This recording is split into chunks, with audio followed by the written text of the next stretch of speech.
And those spots that itch. You might say, well, spots are there, cut them off. So you kill the bug. Well, then you find you've got a real problem. Because you have to introduce some bugs to kill the bug. It's like bringing rabbits into Australia. And that starts going all over the place and getting out of it. But then you think, but now wait a minute. It wasn't the bugs in the blood. There are bugs all over the place. What was wrong with this person? That his blood system suddenly became vulnerable to those particular bugs. His resistance wasn't up. Therefore, what you should have given was not an antibiotic, but vitamins. Okay, so we're going to build up his resistance. But resistance to what? You may build up resistance to this and this and this class of bugs, but then there's another one that loves that situation. It comes right in.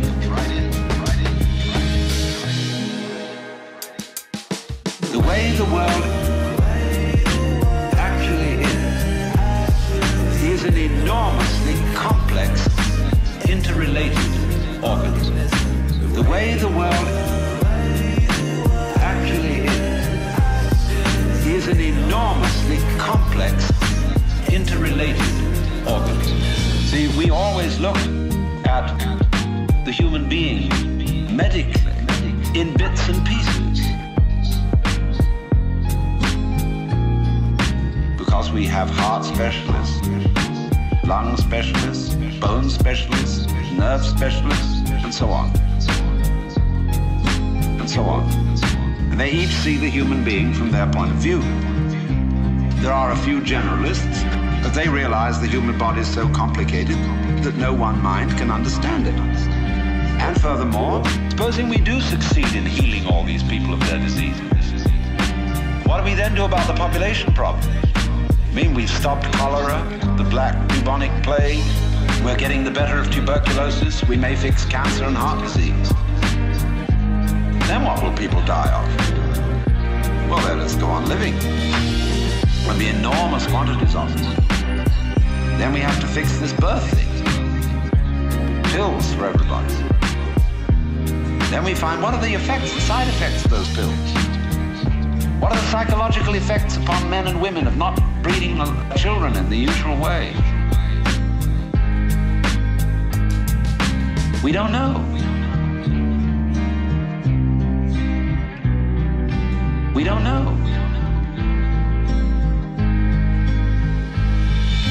We don't know. We don't know. We don't know. We don't know. The way the world actually is an enormously complex, interrelated organism. The way the world actually is an enormously complex, interrelated organism.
Akira.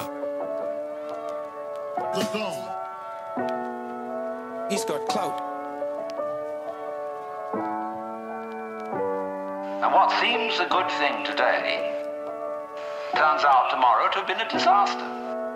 What seemed in the moral and spiritual sphere too, like great virtues in times past, are easily seen today as hideous evil. Let's take, for example, the Inquisition. In its own day, among Catholics, the Holy Inquisition was regarded as we today regard the practice of psychiatry. You see, you feel that in curing a person of cancer, almost anything is justified. The most complex operation, the most weird surgery.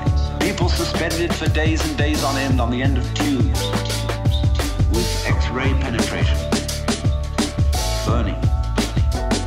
Or people undergoing shock treatment, people locked in the colorless, monotonous corridors of mental institutions. In all good faith, they knew that witchcraft and heresy were terrible things. Awful plagues, imperiling people's souls forever and ever. So any means were justified to cure people of heresy. We don't change. We don't change. We're doing the same thing today, but under different names. We don't change. We're doing the same thing today, but under different names. We can look back at those people and see how evil that was. But we can't see it in ourselves. So therefore, beware of virtue.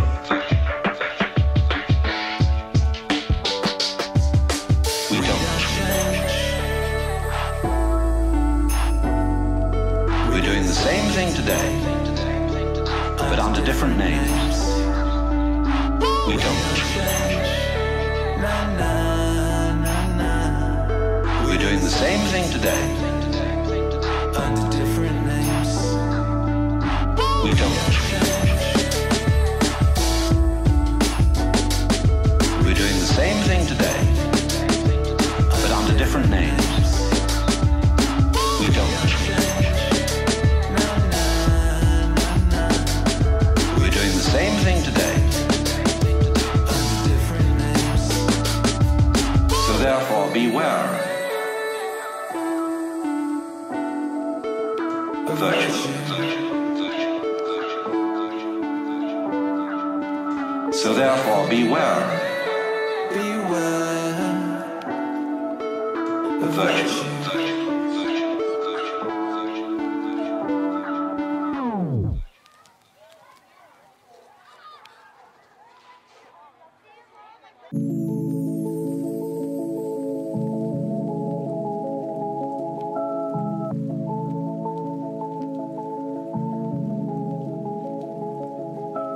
Lao Tzu, the Chinese philosopher, said, "The highest virtue is not virtue, and therefore really is virtue. But inferior virtue cannot let go of being virtue, and therefore is not virtue." Translated in more of a periphrastic way, the highest virtue is not conscious of itself as virtue. Therefore really is virtue. The highest virtue is not conscious of itself as virtue. And therefore really is virtue. Lower virtue is so self-conscious that it's not virtue. That it's not virtue.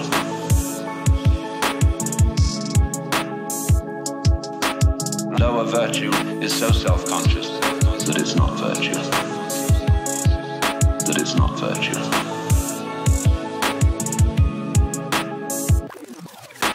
In other words, when you breathe, you don't congratulate yourself on being virtue.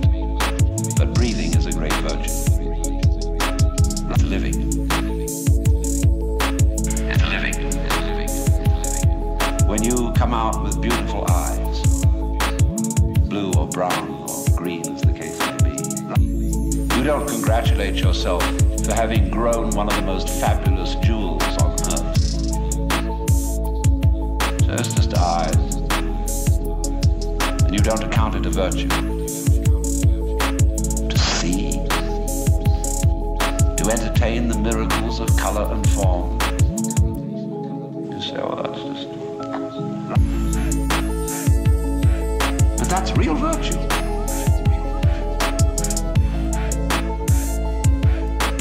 Real virtue.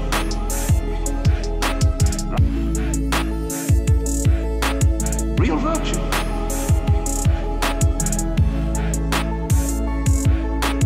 Real virtue.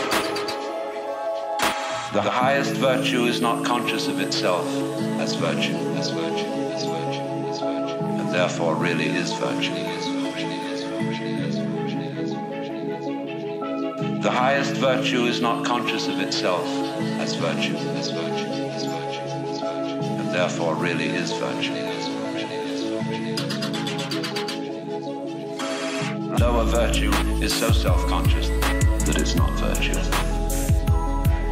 That it's not virtue.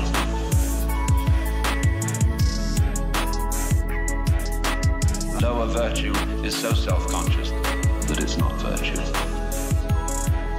That it's not virtue.